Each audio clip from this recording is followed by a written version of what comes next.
Good afternoon to everyone. Thank you for taking time out of your busy schedules to spend with us this afternoon. And as Tracy said, we're going to take the next 20 minutes or so and really walk through and talk through our behavioral assessments and how they can be used to help you gain further insights and awareness into candidates as well as internal employees. Before we kind of jump into that, let's kind of talk about the underlying challenge that I think a lot of us face when we're dealing with people. And I think that's an element that we don't want to lose sight of or forget when we talk about talent management processes and how we select individuals or how we manage them, how we develop them, how we retain them. It's easy to get caught up in processes and systems to help us do this in a more automated and efficient way. But what we have to continue to remember is that it's people that are at the center of all these processes. And when we're dealing with people, we're challenging human beings and individuals, and no two individuals are alike. And we all have different needs and hopes and fears and dreams, emotions. We respond differently in different situations. Some of us deal with stress differently than others. We all have our unique communication preferences and learning styles, how we get motivated and how we want to be motivated. So the reality is we're unique individuals, and by using tools like our behavioral assessment, it really helps us understand the individual in a much deeper and more meaningful way so that we can take a more personalized and individualized approach to how we select those individuals to make sure they're the right fit for the position, for the culture, for the environment, as well as then what we need to do post-hire and how we manage, develop, engage, and drive our employees towards the performance levels that they expect and we expect. So with that at hand, let's talk about our assessment itself and what really is the assessment. So this is a web-based assessment. It's a self-assessment. It takes an individual really about 15 to 20 minutes to get through when looking at our core personality components. And really that's what we're looking at. It's behaviorally based. We're measuring core personality traits and characteristics. There is an optional cognitive or problem-solving component that adds about 20 minutes to the process if that needs to be or wants to be included.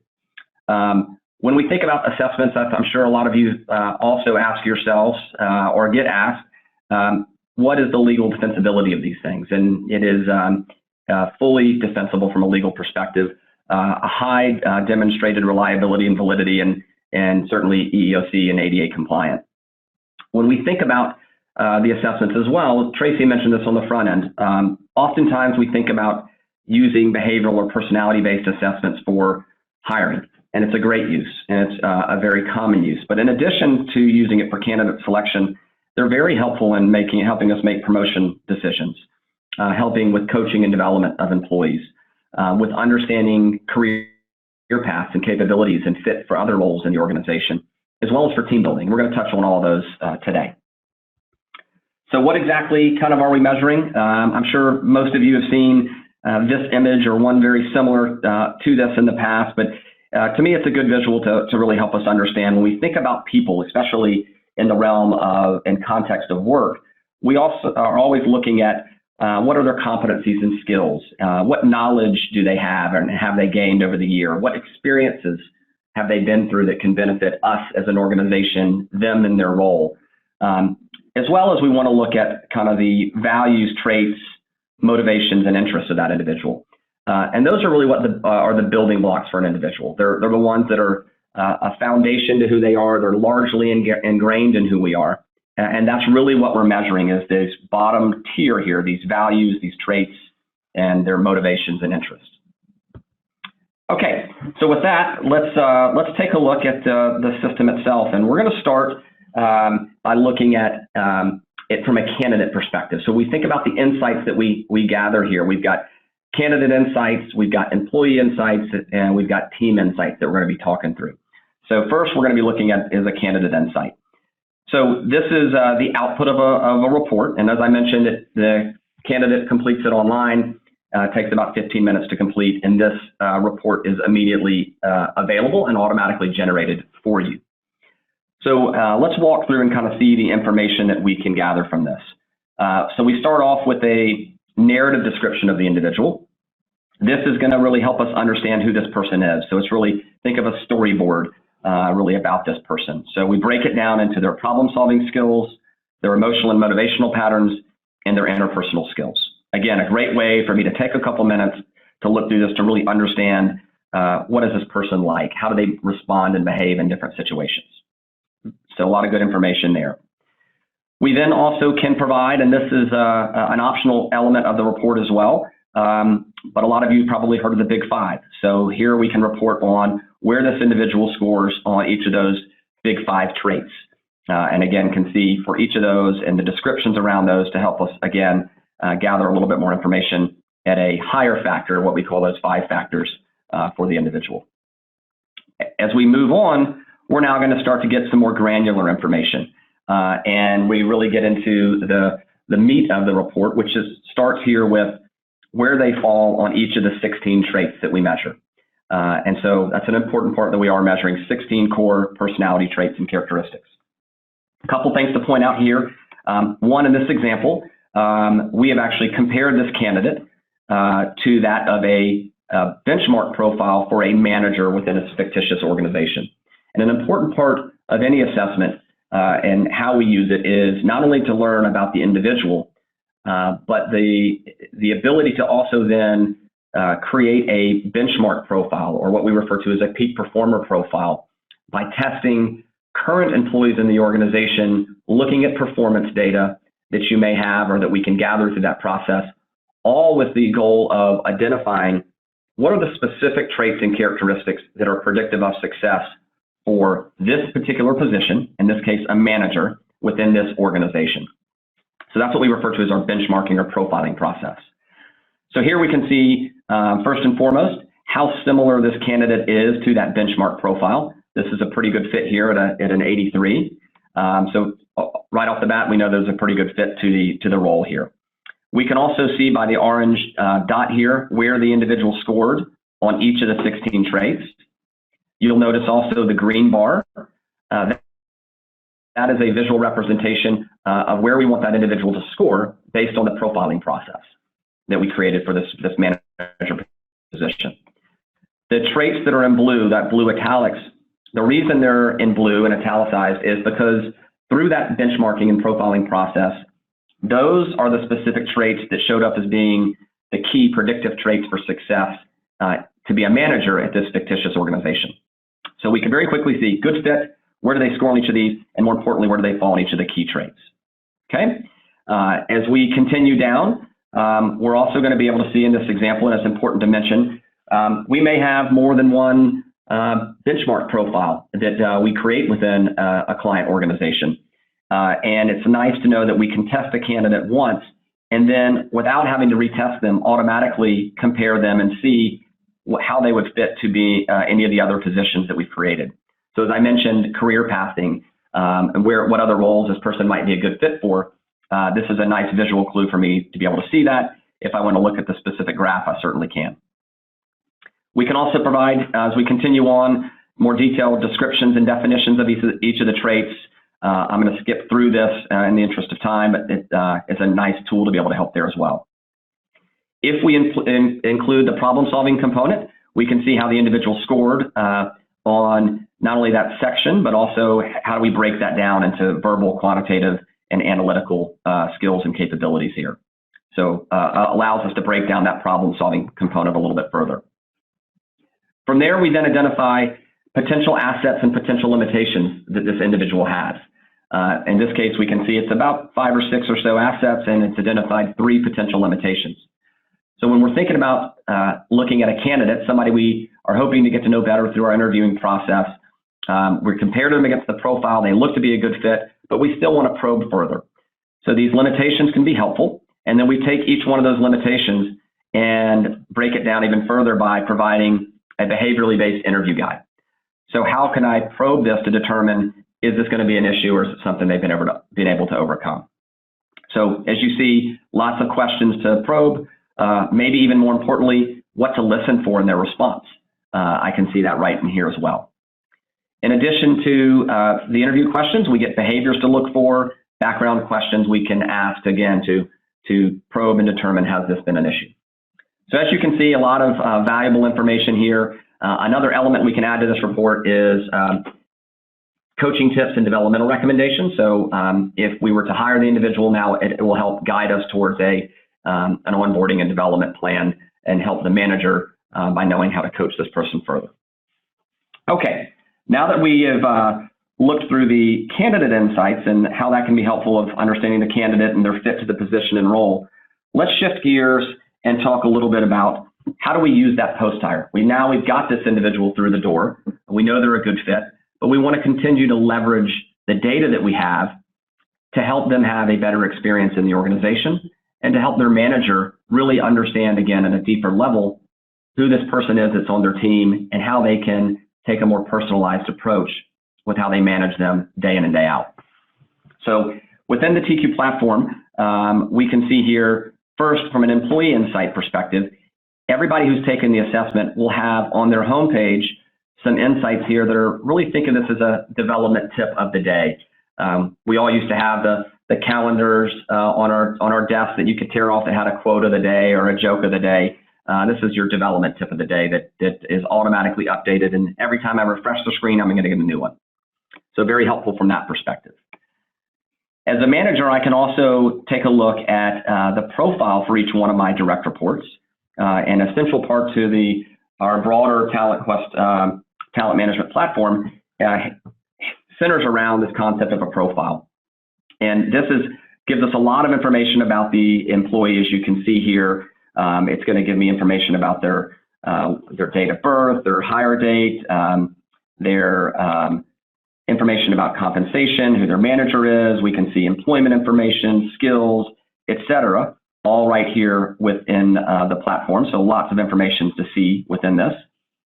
As well, though, when we think about, again, these insights that can come from the assessment, right here where we see the talent insights, it gives me a panel with information to help me really understand this person further.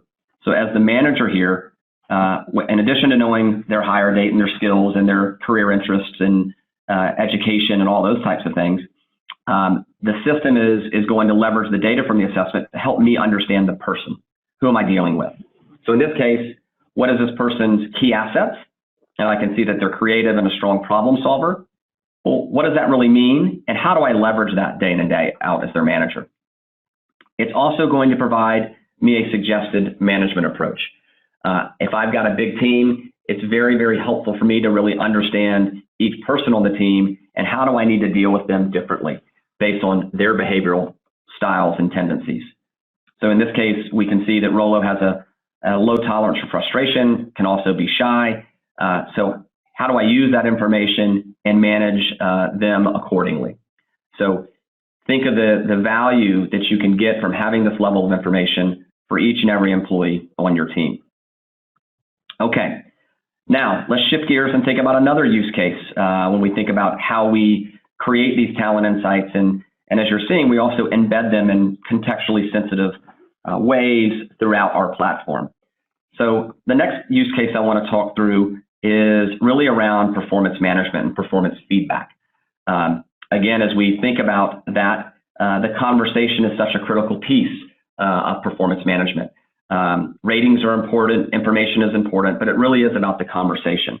And as we think about that conversation, the more we can know about the individual, again, the more personalized we can make it. We want that personalization in every aspect of our life. It's going to be helpful to know, again, at the individual and in the work environment. So in this case, when I'm thinking about a performance review or a performance conversation, the system's going to provide some additional insights for me to help me understand what type of communication challenges am I likely to face with this particular employee. And how can I then use that information to my benefit and, again, tailor it. So as we see here at the top of the screen where the little orange light bulb icon is, that's the indicator for our talent insights. By clicking on that, I can see the potential communication challenges I'm likely to face with Rolo when having a performance discussion, a performance conversation. So we've got a number here. He can tend to push back. Again, low tolerance for frustration. He can also be skeptical. So for each of these, not only what the potential communication challenge is, but even better, the system is going to prescriptively guide me and suggest how I can alter the conversation to have a more productive discussion with that particular employee. So lots of very detailed insight and awareness that I can gather on this individual to help me have a more productive conversation. So if they're going to be pushback, what does that look like? And again, what recommended adjustments can I make, should I make to have a more productive conversation? So two good use cases there as you can think about to really help a manager understand the employee. Okay, so now let's shift gears a little bit and talk about an additional way in which we can leverage the information from our assessment to produce some additional insights. And in this case, what we're going to look at is insights at the team level. So it's one thing to know the individuals on my team and how I can take a more individualized approach with each one of those. But now I want to look at the team as a whole. So just like individuals have personalities, teams have personalities. So here, I'm taken to my Team Insights dashboard to give me a lot of information about my particular team. First and foremost, what are the defining traits of my team? I've got a restless, cautious, intellectual group of people. I can flip any one of these over to get more information about that and what that looks like, what that means. Down below that, I can also see what type of roles the employees in my team naturally take on. This is all research-based, and as you can see, there's 6 of them here. So the research says if you take all of us on the phone, you put us in a team situation, a team environment, we're going to naturally take on one of these roles. And somebody's going to lead the conversation, somebody's going to be more creative, etc. As we can see here, I've got a lot of innovators. These are creative individuals and helping us think outside of the box. But I don't really have anyone that is a real natural driver. I don't really have any implementers. This can give me some insights into what type of roles and individuals to enhance my team. We also can then provide insight into how the team does performing tasks, as well as how they do building relationships.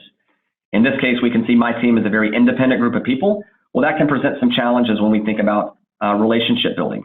So what we can do in here as well is flip over to get some additional information from that to understand what that means and how I should manage my team differently to build better relationships inside the organization. So a lot of information right here at the Team Dynamics dashboard. One last piece in here that's critically important to have and really can be a game changer is our team builder. So this allows me now to simulate changes to my team. So let's go back to we've tested a candidate and an individual. Now we see that they're a good fit for the position and role. I can actually simulate that if I were to add Jonathan or John to the team, what type of impact is that going to have on the current team? Is it more positive? Does it influence in a negative way? This can also be used to build new teams. I can build a project team from scratch and take people from different functions across the organization and simulate what type of team they're going to be, and do I have the right makeup of individuals for a particular project. This can be used for succession planning purposes, internal promotions, again, to simulate what is the impact of an individual leaving a team and joining a new team. Lots of different ways we can use this and a very powerful tool to round out some of the insights that we can provide through our behavioral assessments and through our platform in general to help you not only make better hiring decisions, but to help your leaders and your managers be more effective day in and day out with how they coach, manage, develop, engage, and then ultimately retain their team as a whole. So with that, I'm going to pause. I know we've got some questions maybe that may be coming through, and we'll start to take a look at some of those questions. There was, Kevin, one question about how the assessments get administered. Yes. So great question. There's a couple different ways in which that can happen. One, we do have APIs around our assessment. So if you're using an ATS, that we can embed the assessment into the ATS so that as a candidate reaches a certain point of the application process, it will automatically trigger the assessment. If you don't have an ATS and are looking for one, we of course have our own applicant tracking solution as well, and it's fully, as you would imagine, fully baked and embedded in that process. There's also the ability to set them up just directly in the system if there's not an ATS integration point. And it takes really about a minute or so to set up a candidate to complete the assessments. Basically, you would have your recruiters would have a username and password into the system, and they can go in and when they need it to schedule an assessment. But quick, simple, and easy. Great. So hopefully that answered your question. And there was actually another question around ATS integration, so you covered that. And it looks like one other question, and I think it's, do employees see the talent insights? So good question, and that's part of that is going to be really an organizational decision. So you can, by default, a candidate certainly is not going to see the output report. By default, the employees don't see it, but you can choose to have it show up on their talent profile. So as I showed earlier, one for one of my employees, I, in this case, Carmen, have my own profile.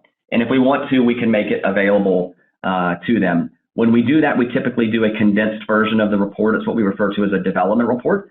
So it's really geared more for the employee and helps them focus in on not all the nitty-gritty details, but the important parts about their development plan and how they can leverage that information to continue to move forward. So some good self-awareness around that as well. A slide that we have here to really let you guys know that this is, as Tracy mentioned, the first in a series of webinars, and you can see the schedule here on the screen of what's coming. We'll certainly, of course, be promoting these and sending you additional invites to register for the subsequent webinars as well. Thank you and have a great day.